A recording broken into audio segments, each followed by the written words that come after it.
Il y a des contes qui ont cette capacité, assez rare, de nous briser le cœur tout en nous émerveillant. Et La petite fille aux allumettes en est sans doute l'un des plus parfaits exemples. Alors aujourd'hui, on va plonger ensemble dans la puissance tragique, mais aussi dans la beauté vraiment poignante de cette histoire. Et tout commence avec ces quelques mots. Comme il faisait froid. Ce qui est fascinant, c'est que l'histoire ne débute pas en nous présentant un personnage, non, elle commence par une sensation, le froid.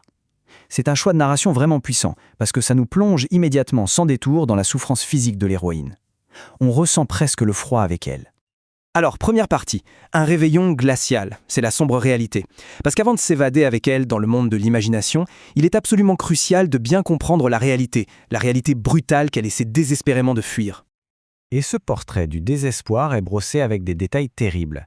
Elle est pieds nus, ses pieds sont rouges et bleus de froid, elle a perdu les pantoufles de sa mère, qui étaient bien trop grandes pour elle en traversant la rue, et pour couronner le tout, elle n'a pas vendu une seule allumette de la journée. Donc pas d'argent, pas le moindre sou.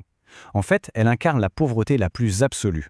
Chaque détail, vraiment chaque détail de ses pieds nus à son paquet d'allumettes, tout est là pour souligner sa vulnérabilité. Non seulement face au froid, mais peut-être pire encore, face à l'indifférence totale de la ville qui l'entoure. Et on pourrait penser qu'elle pourrait au moins rentrer chez elle. Mais non, sa maison n'offre aucun réconfort. Pire, elle a peur que son père la batte parce qu'elle ne rapporte peu d'argent. Il n'y a donc aucun refuge pour elle, aucun havre de paix.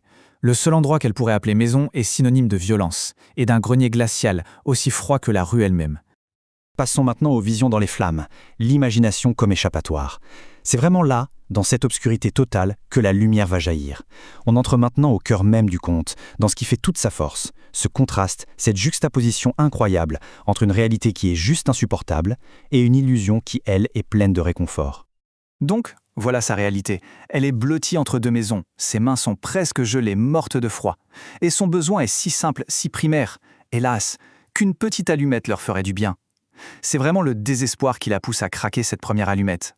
Et ce n'est même pas pour avoir de la lumière, c'est juste pour un tout petit, fugace moment de chaleur. Un simple acte de survie. Mais c'est cet acte qui va tout déclencher. Et voilà ce qui se passe. Il semblait à la petite fille qu'elle était assise devant un grand poêle de fer. C'est absolument brillant, ça illustre parfaitement le mécanisme du conte. Son imagination lui apporte une réponse immédiate et parfaite à ce dont elle souffre. Et remarquez bien, le poêle n'est pas juste chaud, non, il est décrit comme magnifique, en fer, avec des ornements en cuivre. C'est une version idéalisée, parfaite du réconfort.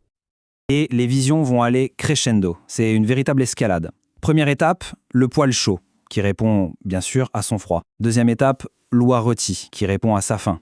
Et puis, troisième étape, l'arbre de Noël, qui répond à son manque de joie, à son isolement. Chaque nouvelle allumette craquée fait apparaître une vision encore plus élaborée.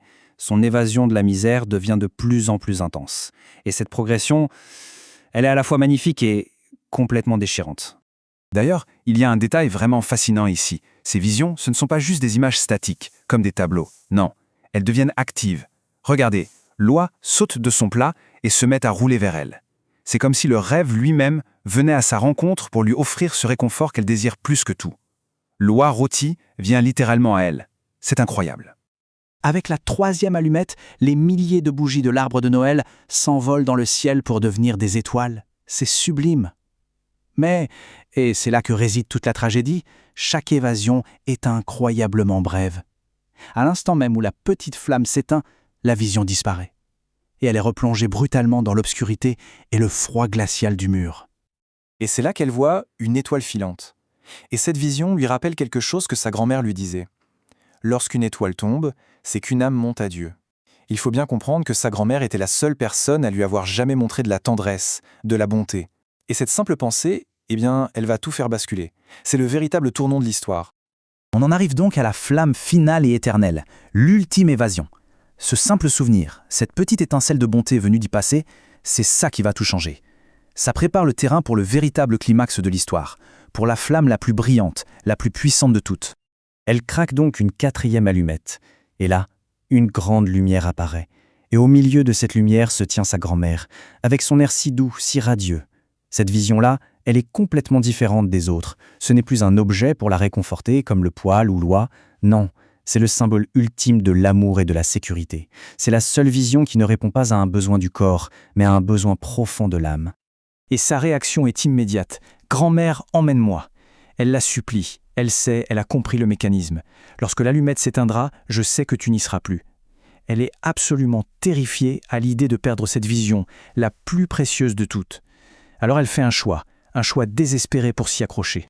Et que fait-elle? C'est le dernier brasier. Dans un geste frénétique, pour ne pas laisser sa grand-mère disparaître, elle craque tout le reste du paquet d'allumettes, d'un seul coup.